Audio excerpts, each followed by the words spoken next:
Sir నమస్తే అండి. నమస్తే. ఆంధ్రప్రదేశ్ రాజకీయాలు చూస్తూనే ఉన్నారు. కూటమి ప్రభుత్వం కక్షాదింపు చర్యలు చేస్తుందంటారా జగన్ మీద, లేకపోతే న్యాయబద్ధంగానే పోతుంది అనుకుంటున్నారా? మీరు ఎలా ఫీల్ అవుతున్నారు? ఇప్పుడు జగన్ మీద ఫుల్లీ సాక్ష్యాధారాలు ఇప్పటికే చాలా ఎక్కువైపోయినాయి.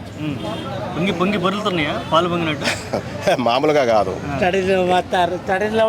ఎందుకంటే ఇప్పుడు జగన్ రెడ్డి స్టార్టింగ్ నుంచి, అంటే నాకు తెలుసు, మీకు తెలియదు కానీ జగన్ రెడ్డి పాపం వైఎస్ఆర్ గారు, నేను ఆయన అభిమానిని. రాజశేఖర రెడ్డి గారి ఇంటికి కూడా వెళ్ళేవాడిని. అప్పటి నుంచి కూడా జగన్మోహన్ రెడ్డి గురించి తెలుసు. ఒక్క సెకండ్ సార్, నేను అడుగుతాను సార్. వైఎస్ఆర్ అభిమాని చాలా మంది చెప్పారు కానీ జగన్ అభిమాని ఎవరు చెప్పట్లేదు సార్. చెప్పరు, ఎందుకంటే ఆయన అభిమానులు ఈయనకి అభిమానులు అయ్యారు, అవ్వాల్సి వచ్చింది.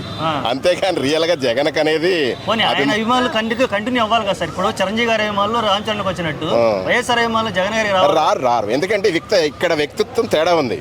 ఇప్పుడు నేను ఎందుకంటే నా వయసుకి నేను మీకు చెప్తున్నాను, రాజశేఖర రెడ్డి గారు ఉదాహరణ చెప్తున్నా, మంచిగా చెప్పుకోవాలి.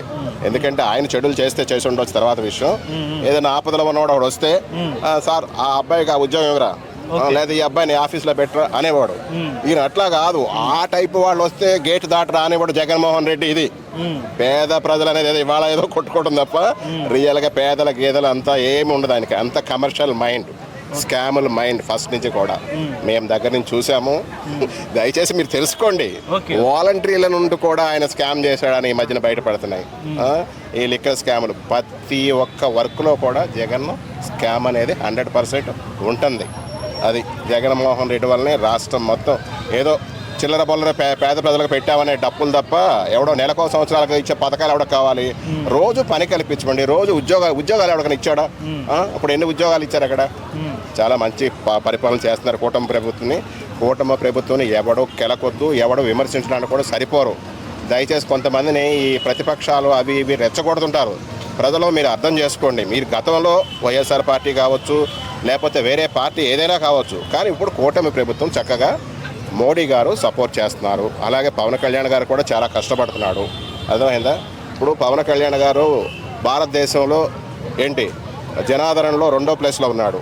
ఇవాళ నిజాయితీకి ఫస్ట్ ప్లేస్లో ఉన్నాడు ఆయన. ఇండియాలో ఫస్ట్. అంటే ఆయన ఒక మతాన్ని కించపరచలా. కొంతమంది మతవాదులు ఆయన ఏదో మతాన్ని అనలేదు, తన మతాన్ని తను చూసుకున్నాడు, పరాయి మతాన్ని కూడా గౌరవిస్తున్నాడు.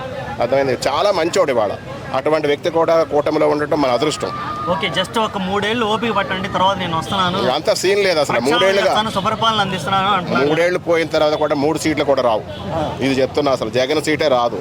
ఎందుకంటే అలా పరిపాలన చేస్తున్నారు ఇక్కడ. ఇవాళ ఇప్పుడు ఎంతో అనుభవం, హైటెక్ సిటీ నిర్మించాడు ఆయన, చంద్రబాబు నాయుడు. ఇవాళ హైదరాబాద్కి ఇవాళ ఒక పేరు ప్రఖ్యాతులు ప్రపంచంలో ఉన్నాయంటే ఆయన మైండ్, ఆయన టెక్నాలజీ, ఆయన ఇదే వేరు.